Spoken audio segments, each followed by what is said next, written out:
pero hoy básicamente lo convoco porque he escuchado varias declaraciones que ha estado dando él y principalmente hay dos que quiero rescatar, que son el tema de las AFPs, es un tema importante que creo los propios periodistas no debemos eludir, como varios medios en Lima lo están eludiendo, y el segundo, que es el tema del futuro, las elecciones políticas que se vienen y donde, concuerdo con Juan Carlos, se está dando una inclinación del voto hacia lo más radical, puede ir hacia la izquierda, aunque yo le doy datos que aquí también pega algo el tema de la derecha más radical, que es algo que se está viendo también en el sur del país, por lo menos en la costa sur del país. En la Sierra Sur es más hacia la izquierda, como son las banderas que permanentemente se han levantado. Juan Carlos, ¿cómo estás? Un abrazo desde Tacna, gracias por acompañarnos el día de hoy.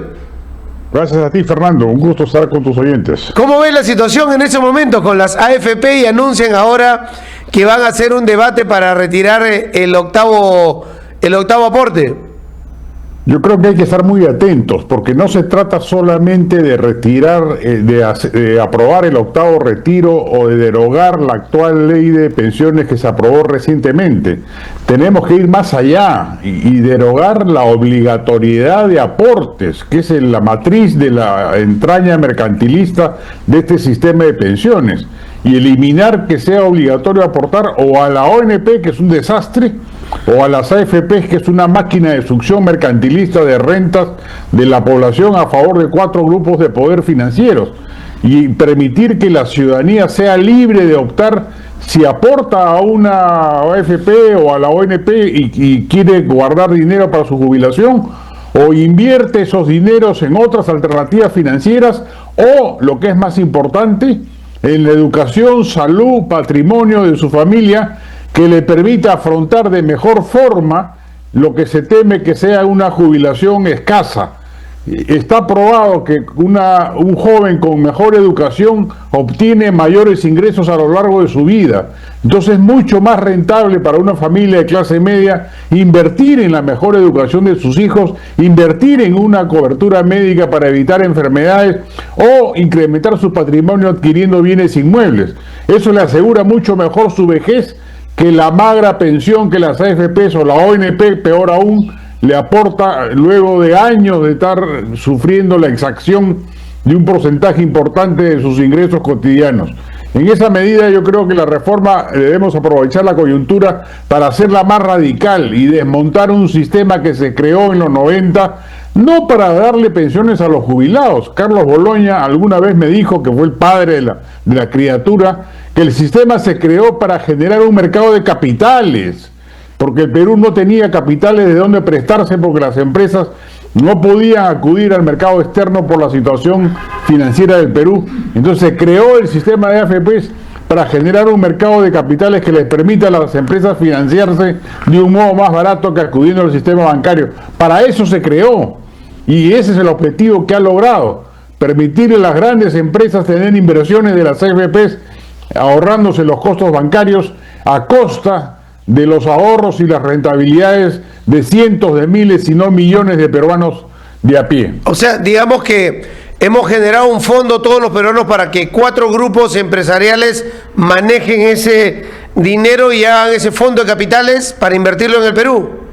Así es, eso es lo que se ha logrado, una gran maquinaria de succión de rentabilidades de las familias que aportan a la ONP o a las AFPs a favor de 4 grupos financieros que entre sí se financian mutuamente proyectos de inversión. Eso es lo que se ha logrado. Pero no tenemos una constitución desde el 92 en adelante liberal. ¿Por qué nos obligan a pagar? ¿Por qué nos obligan a depositar? ¿Por qué después nos dan un interés ínfimo y sacamos una minúscula pensión?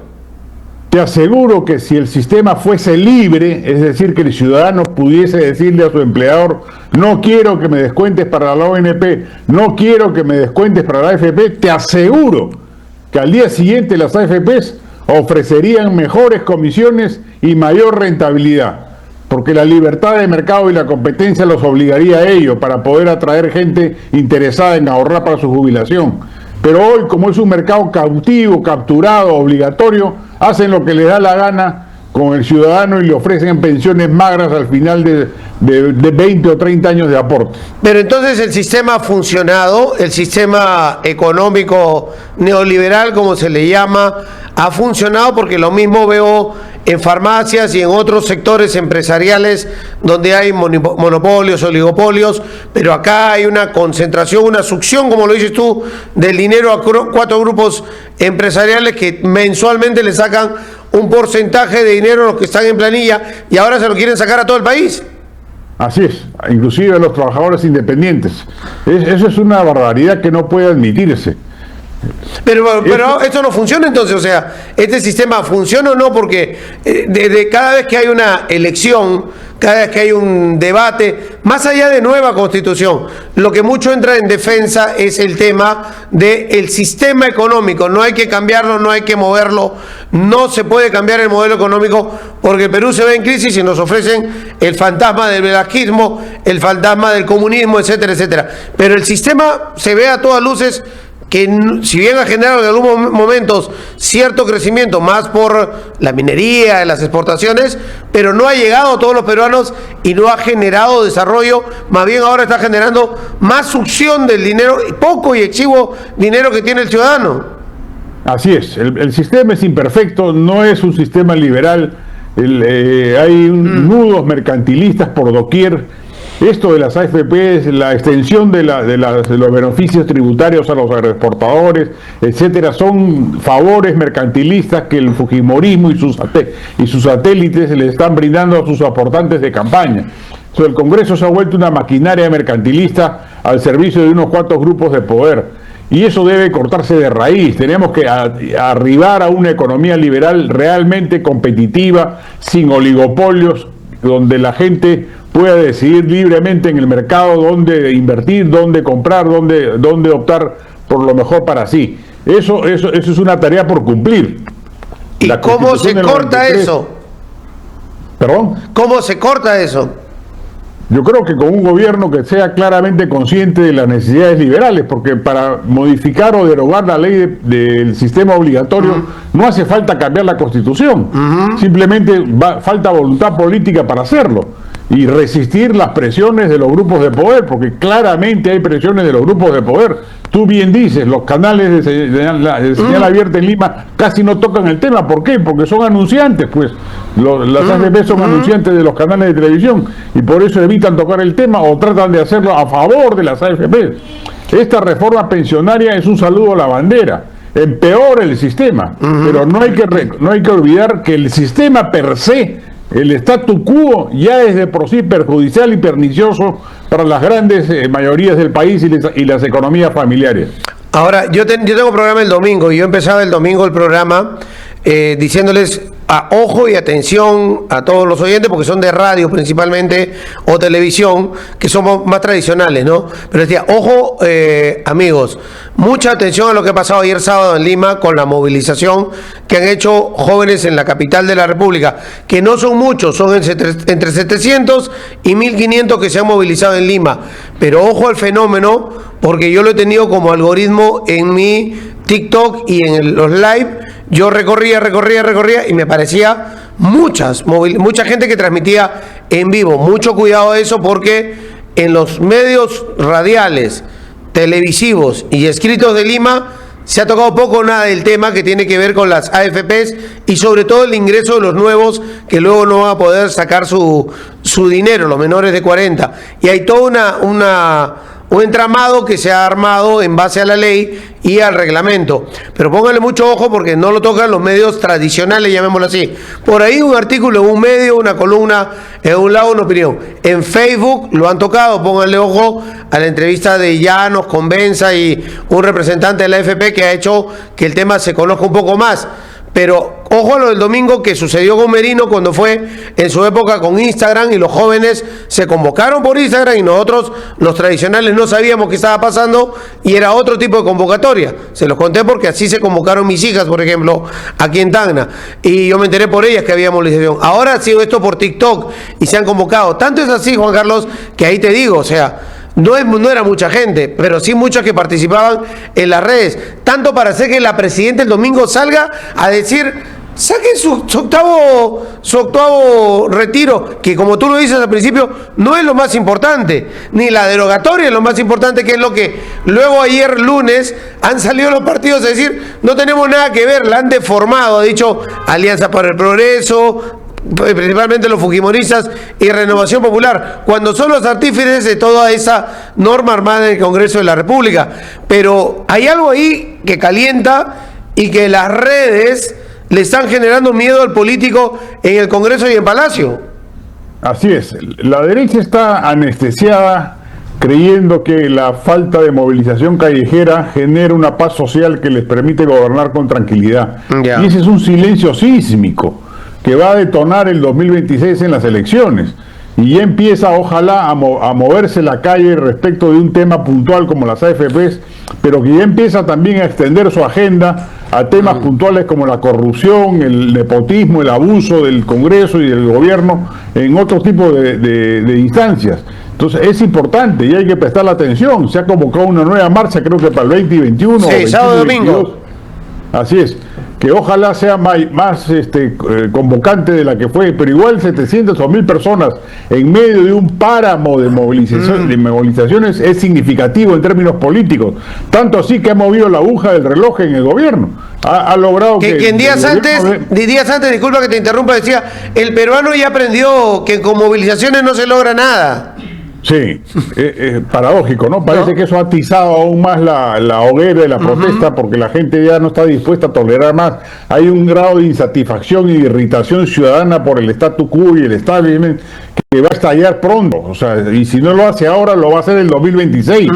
Por eso yo ratifico que el 2026 la derecha que ha aprobado esta norma de AFPs está sirviéndole en bandeja el triunfo a los izquierdistas radicales. Ahora, la izquierda creo que está haciendo, dentro de lo torpe que es, lo más inteligente, está interviniendo lo menos posible y dejando que entre ellos se destrocen.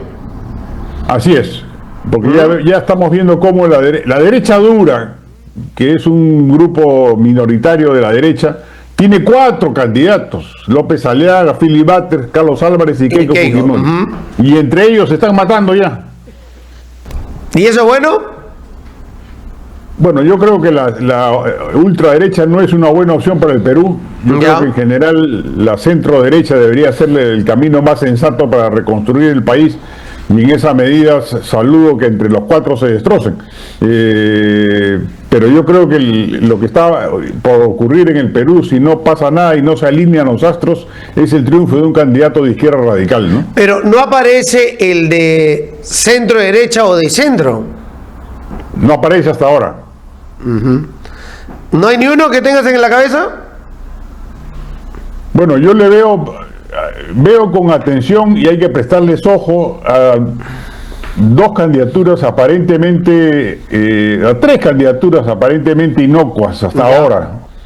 Una, Rafael Belaúnde, que creo que podría cuajar si logra superar esta barrera de romper el vidrio, como señalan los conductores de televisión, y conectar mejor con el electorado. Él considera, por ejemplo, con el tema de las AFPs debe irse hacia la libre aportación, empatando, sintonizando con un sentimiento popular masivo. Estoy de acuerdo con eso. O sea, si es que me das libertad de aportar, yo escojo quien me ofrezca más. A quien que ustedes compitan y ofrézcame más. Así es. Si no lo aporto, me lo llevo a otro fondo, una caja, a otro lado, o por último lo ahorro, lo invierto en mi vivienda, o como dices tú, en la educación de mis hijos. Así es mucho más rentable. Está demostrado, el Banco Mundial ha hecho un estudio que los estudiantes que tienen grado de secundaria respecto de los que no tienen mejores ingresos. Los estudiantes que tienen grado universitario respecto de los que no tienen también muchos mejores ingresos que si no lo hicieran. Y esa pequeña diferencia que supone el porcentaje que cada uno le extraen de la planilla y ahora del recibo de honorarios, si es que se aprueba esta ley, permite que las familias de clase media baja puedan poner a sus hijos en una mejor universidad o un mejor colegio, o lo que es más grave aún, ponerlo en el colegio o ponerlo en la universidad, porque de repente no lo pueden hacer porque le falta ese pequeño recurso que las AFP o la ONP les quitan. No llegan a fin de mes porque le quitan eso. No llegan a fin de mes porque le quitan eso. Exactamente. Exactamente. ¿Te quedaste en Rafael Belaúnde? ¿Alguno más?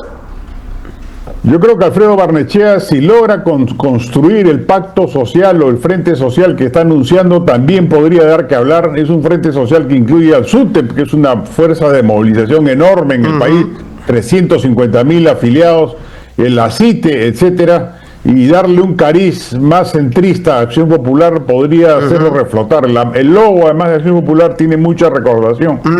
Y el otro candidato que hay que prestar atención, va a sonar extraño que lo diga, pero es Javier Velázquez Quesquén del APRA. ¿Tú crees? Me parece un buen candidato. Ya.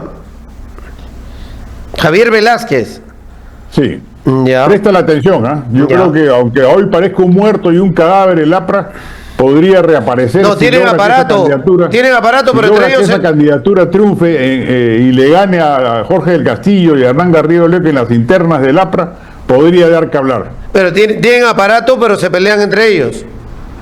Sí, aunque es saludable la democracia interna que están exhibiendo, es el único partido de todos los inscritos que ha optado por un militante, un voto, y eso va a generar movimiento en la interna, una dinámica interna interesante que va a poner el APRA en el candelero. Ya hoy los vemos a los 4 candidatos compitiendo entre sí y generando una dinámica de interacción política importante que los va a poner en el candelero. Pero a eso le sumamos que el candidato sea alguien como Velázquez, que me parece un buen político, fue un buen premier del segundo gobierno del APRA y tiene identificación con los provincianos del Perú, podría dar la sorpresa. Claro, pero se depuran entre ellos ahí, no cambian.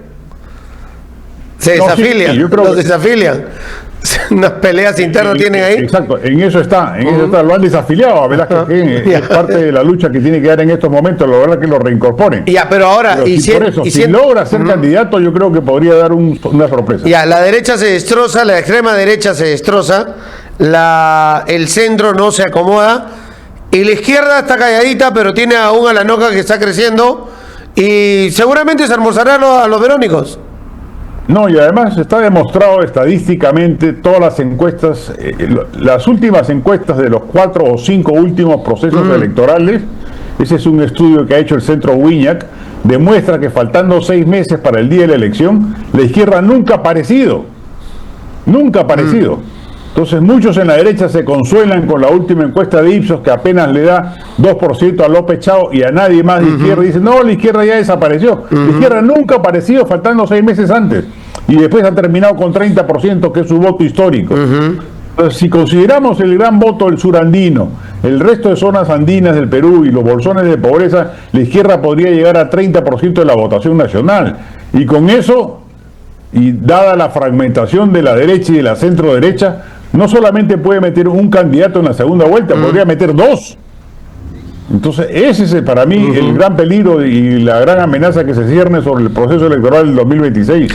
Ahora, pero también, o sea, no es que sea exclusivamente la gente del sur del país, ¿no es cierto?, de esta zona, sea de izquierda, sino que se inclinen más por un candidato, no se fracciona, no se divide, y en semanas toma una decisión y la toma por el voz a voz, por el boca a boca, es una marea que viene. Tacna, Moquegua, Puno, Arequipa, Cusco, Huancavelica, toda esta zona agarra y es como que cierra. Con Toledo pasó, con Humala volvió a suceder, hubo un antifujimorismo, y es antifujimorista el sur del país, que no ha votado por el fujimorismo, y solamente en el Congreso, creo que cuando metieron 71 llegaron a sacar 1 por departamento por la estrategia que utilizaron, pero tampoco es que tuvieron el voto masivo. Y ya lo de Castillo es lo último, incluso Pescadito es también una representación de eso en el Parlamento Nacional. O sea, no es necesariamente puede ser, y lo digo hoy, yo creo que mayoritariamente a la Noca, sin que la gente lo conozca, tiene la mayoría de las aceptaciones en toda esta zona sur del país, pero eso puede variar o cambiar hacia otro, hacia esa tendencia, que no creo que sea hacia la derecha, pero sí que vaya a copar o absorberse de repente el voto que pueda tener a la loca en ese momento. Sí, sin duda, porque el voto del surandino es un voto antisistema. Claro. Más que ser un voto de izquierda o derecha, es un voto antisistema, anti-establishment, anti-status quo. Y la gente está furiosa, irritada, y en el surandino las heridas por las matanzas del 2022 y 2023 siguen vivas. Y eso se genera y va a generar una ola de rechazo a cualquier candidato que represente el status quo. La desaprobación del gobierno en el sur es casi el 100%. Y los aliados del gobierno son Fuerza Popular y Alianza para el Progreso y Renovación Popular. Y eso les va a pasar factura. En cambio, la izquierda mantiene un perfil disidente y opositor que le va a permitir cosechar una mejor votación. Y además, cosa curiosa, siempre la izquierda se ha dividido y siempre se ha dicho, cuando hay dos izquierdistas, surgen tres partidos. Sí. Pero hoy la izquierda tiene apenas 2 o 3 núcleos. Básicamente la alianza de Juntos por el Perú con el castillismo, que hay que prestarle atención. Vamos a ver qué candidato termina por elegir. La de Alanoca con Bermejo, que yo creo que Bermejo es más peligroso como candidato que Alanoca, mucho más elocuente, más útil, más agresivo, más beligerante. Y eventualmente Vladimir Cerrón, si lo habilitan. Son 3 o 4 a lo sumo. A Cerrón lo ven como el culpable de la caída de Castillo. Gran responsable, sin duda. A él, a Verónica también, porque peleaban por el Ministerio de la Mujer, a Sánchez, que estuvo tanto tiempo en el Ministerio de Comercio Exterior. La gente que ve a los que estuvieron al lado de Castillo, no le echan la culpa a Castillo, sino que lo ve como responsables que no lo cuidaron. Sí. Pero bueno, Roberto Sánchez está aliado con el castillismo ahora. Claro, pero es más o menos como la gente lo ve a ellos. El castillismo es una fuerza social y política importante, no hay que descuidarlo. En la última encuesta de Ipsos aparece con 59%, señala que a Castillo le hicieron un golpe en el Congreso, no al revés. Y Juan Carlos, en ese panorama, en ese proceso, ¿no ves a Vizcarra o al hermano de Vizcarra? De hecho, si a Vizcarra lo habilita la Corte Interamericana, que creo que es lo más probable que suceda, y no solamente le levante las inhabilitaciones, sino que además lo reinscribe en el partido y le permita postular, Vizcarra va a ser un actor protagónico en el proceso electoral. Tiene un asiento en segunda. De hecho, yo lo veo claramente en la segunda vuelta. De hecho, todos los presidentes que han cerrado el Congreso, Fujimori, Castillo y Vizcarra, tienen alta popularidad porque el Congreso es la institución más desprestigiada del país. ¿Y Antauro? Bueno, Antauro sí ya está fuera. Si él hubiese pero arrastra para meterse al Senado con 5 o 6 de los suyos. Sin duda. Y si hubiese sido candidato presidencial, también lo veía en la segunda vuelta electoral. Oye, pero con 40 partidos yo me voy a confundir, no, sin duda. Va a haber una gran confusión ahí. Los símbolos van a pesar mucho porque no aparecen los nombres de los candidatos en la cédula. Y no sé si llega a diputados. O sea, porque voy a marcar, o agarro presidente y me voy en línea, pero si tengo un preferido en otro partido voy a cruzarme como pintor, una brocha, botar y subir bajadas. Es como hacer un sudoku, va a ser el votar en las elecciones. Así va a ser. Recontra complicado, Sí, recontra complicado. Yo creo que va a haber mucho voto blanco y viciado por esa razón. Bueno, y Alanoca no se muestra todavía, no lo vemos todavía dar cara. Y yo coincido contigo con lo de Bermejo. A mí me parece mucho más político Bermejo, pero parece más enraizado en la gente Alanoca. Sí, lo veo muy activo en redes sociales, que es importante. Yo creo que ya la última encuesta de Ipsos que preguntaba a la gente de dónde se informaban políticamente, mostraba que lo hacían sobre todo a través de TikTok y Facebook. Y ahí lo veo muy activo Alanoca en los últimos días. Una parte final, Dina Boluarte, ¿qué podemos esperar? Nada, es uno de los peores, fuera de Castillo, el peor gobierno de la historia republicana del Perú. Absoluta mediocridad, indolencia, corrupción, frivolidad, todos los males que se puedan atribuirle los tiene este gobierno. Es un desastre absoluto. ¿Y cómo nos va a dejar económicamente? Bueno, con serios problemas fiscales, ¿no? Ya el Consejo Fiscal viene advirtiendo del desmadre fiscal que se está cometiendo y la herencia que le va a complicar la existencia al gobierno entrante. Eso también es responsabilidad del Congreso. O sea, todos los gastos que van a hacer en campaña, con los nombramientos, los cargos, los sueldos y todo lo demás, ellos van a meterse en ese despilfarro. No, sin duda, el Congreso está en una vorágine populista absoluta. Lo que no se dan cuenta es que el odio de la gente hacia el Congreso es de tal envergadura que no importa lo que hagan, igual los van a abominar. O sea, el Congreso está absolutamente desprestigiado por su alianza mafiosa con el Congreso, con el Ejecutivo. Yo veo a los congresistas acá del sur, sobre todo acá los de Tacna, que sacan flyers, hemos hecho esto, eso, lo otro. A la gente no le importa lo que hagan. El Congreso está en el basurero, no lo quieren. Me imagino además que los congresistas de Tacna ni siquiera pueden ir a Tacna porque seguramente los abuchean en las calles. No. Vienen en su semana de representación para tomarse fotos en algún lado y cobrar la semana de representación, después desaparecen. Sí, pues. Lo mismo pasa en todo el Perú. En todo el país. El Congreso está absolutamente aislado de la realidad social. Yo tendría, o sea, ahora lo digo, lo pienso, siempre he pensado que deberíamos tener elección por tercios, ¿no? Para renovar una parte del Congreso en cada elección y no estar renovando todo porque se meten en esas campañas electorales. Sí, se opusieron los congresistas, pues claramente. A las PASO, a todos se han opuesto. A todos se opusieron para favorecerse a sí mismos. Juan Carlos, gracias por acompañarnos. Gracias a ti, Fernando. Un saludo abrazo. a toda la ciudad de Tacna. Gracias.